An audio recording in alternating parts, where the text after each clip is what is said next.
Hey guys, I just want to quickly show off this new ChatGPT browser extension that I just whipped up. So for those of you who don't know, ChatGPT it's a product that OpenAI just built and launched, and it's pretty cool. You basically just put in a query or a question, and it gives you a bunch of information. So what I did was just whipped up a browser extension.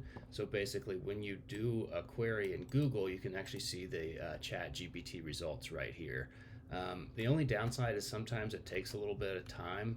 Just depends. Right now it's kind of going slow, so I preloaded it, but sometimes it'll be pretty fast. And I'm working on a kind of a caching system to improve that too. So it's, a lot of times it'll just be faster.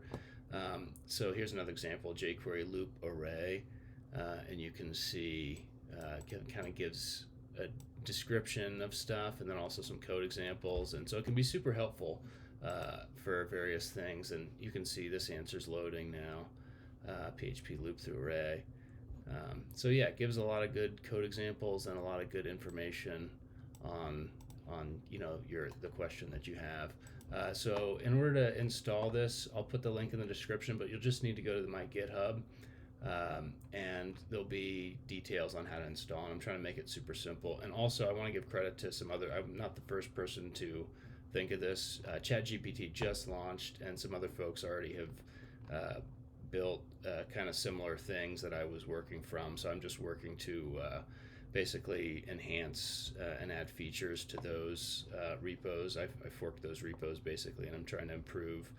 And there's quite a few different things that I think can be improved upon. So I also just want to get some feedback from the community if there's any suggestions or ideas and stuff on how to make things better.